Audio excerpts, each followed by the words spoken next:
کا میں مولا اس کا یہ علی مولا ہے نا، جس کا میں مولا اس کا یہ علی مولا. چلو ذرا اس جملے کی گہرائی کے اندر نبی نے بتا دیا امت کو کہ قرآن ہمارا پڑھائے علی، شریعت ہماری چلائے علی، چراغ ہمارا جلائے علی، گرے علم اٹھائے علی، کھڑے صنم گرائے علی، دعویٰ ہمارا شہادت علی کی، اطاعت ہماری مودت علی کی، نبوت ہماری امامت علی کی، رسالت ہماری ولایت علی کی، جلال ہم ہوں گے جمال علی، دین ہم ہوں گے کمال علی، رحمت ہم ہوں گے نعمت علی، قرآن ہم ہوں گے حجت علی، شہر علم ہم ہوں گے علم قدر علی، مال کے کوثر ہم ہوں گے ساقی کوثر علی، طٰہٰ ہم ہوں گے آل یاسین علی، کتاب مبین ہم ہوں گے امام مبین علی، الست اولا ہم ہوں گے من کنت مولا علی، متا متا ہم ہوں گے زما زما علی، اور جہاں جہاں ہم ہوں گے وہاں وہاں علی.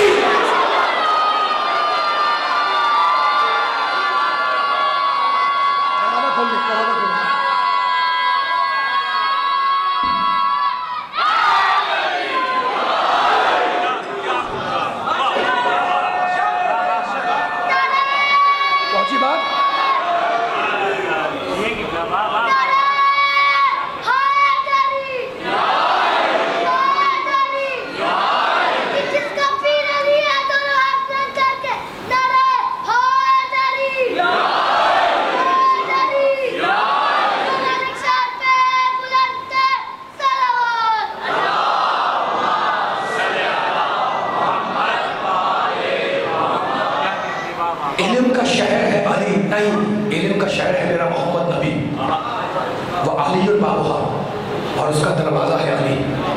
تو علم کا شہر ہے محمد اور اس کا دروازہ ہے علی، اور مصیبتوں کا شہر ہے حسین اور اس کا دروازہ ہے مسلم.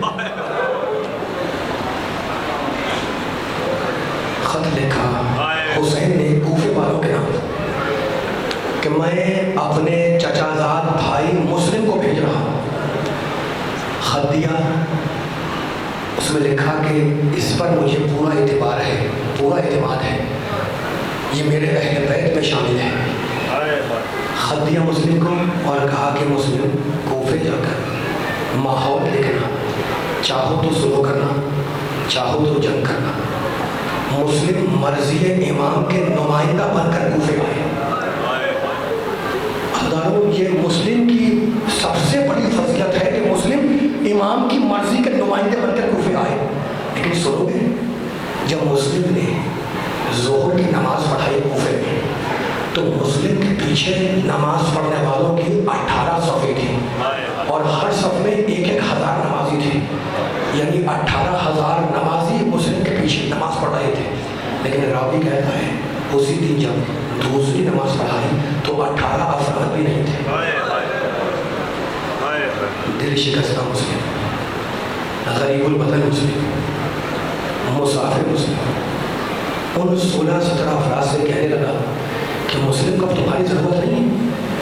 اکیلے مسجد سے باہر نکلے، کوفے سے ناشنا، گلی سے دوسری گلی، دوسری گلی سے تیسری گلی، تیسری گلی سے چوتھی گلی میں چلتے جا رہے ہیں. چلتے چلتے مسلم کو پیاس لگی. سامنے ایک دروازہ تھا، اسے کھٹکھٹایا. ایک بی بی نے دروازہ کھولا، کہا کیا بات ہے؟ کہا میں پیاسا ہوں، مجھے پانی پلا دو. خدا معلوم اس زمانے میں کتنی خواتین ہوں گی کوفے کے اندر. کسی کا ذکر، کسی کا نام، اس بیوی کا نام توعا ہے، کسی کا نام ممبر سے نہیں لیا جاتا، لیکن اس بیوی کا نام ممبر سے لیا جاتا ہے.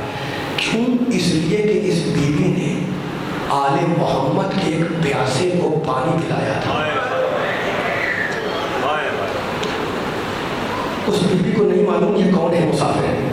وہ بیوی مسلم کو دہلیز پر، دروازے پر چھوڑ کر گھر میں گئی، جامع آب بھر کر لائی، مسلم کو دیا. مسلم نے پانی دیا، پی کر دہلیز پر بیٹھ گئے. جب دیر ہو گئی اور مسلم نہ اٹھے، وہ کھڑی انتظار کر رہی ہے نا کہ یہ چپ اٹھے تو میں دروازہ بند کروں.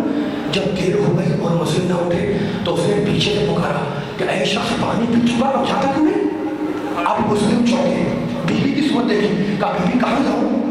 کہا یہ شہر بڑا پرفتنہ ہے، آج کل یہ شہر بڑا پرفتنہ شہر ہے. تیرا اگر کوئی رشتہ دار ہو اس کے یہاں چلا جا، تیرا کوئی اگر جاننے والا ہو فوراً اس کے یہاں چلا جا. اور رونے لگے، کہنے لگے جس کا کوئی جاننے والا ہی نہ ہو وہ کہاں جائے.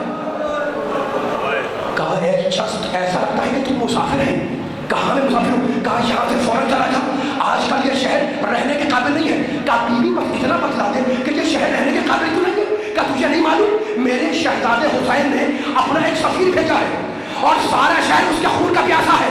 کہا بیوی اس سفیر کا نام جانتی ہے؟ کہا کیسے نہیں جانتی, وہ عقیل کا بیٹا مسلم ہے. تو انگلی سے اشارہ کیا انا مسلم ابن عقیل. خدا کی آوازوں کو سلامت رکھے. وہ عقیل کا بیٹا مسلم میں ہی تو ہوں, بس یہ سننا تھا کہ بیوی مسلم کے قدموں پہ گئی. کہا شہزادے بڑی غلطی ہوئی, بڑی گستاخی ہوئی, معاف کریں. گھر میں آئے, پوری رات عبادت الہی میں بسر کی, پوری رات عبادت کرتے رہے. جب صبح ہوئی اور مخبری ہوئی اور ابن زیاد کی فوجیں گلیوں میں گھسی اور گھوڑوں کی ٹاپوں کی آواز مسلم کے کانوں میں آئی تو جانتے تہہ خانے میں تھے. سر پہ ہمارا کا آبا اڑی, یہ کہہ کر سینے پر چڑھے کہ رزم میں قضا ہی پر تسلیماً نے امر ہے. توبہ آگے بڑھی, کہا مولا میں آپ کو باہر جانے نہیں دوں گی. سنو گے مسلم بیت اللہ کہنے لگے بیوی مسلم کو یہ پسند نہیں کہ کسی عورت کے گھر میں فوجیں گھسائیں, اس لیے مسلم اکیلا جائے گا. اکیلے باہر نکلے, پوری فوج سے اکیلے جنگ کی.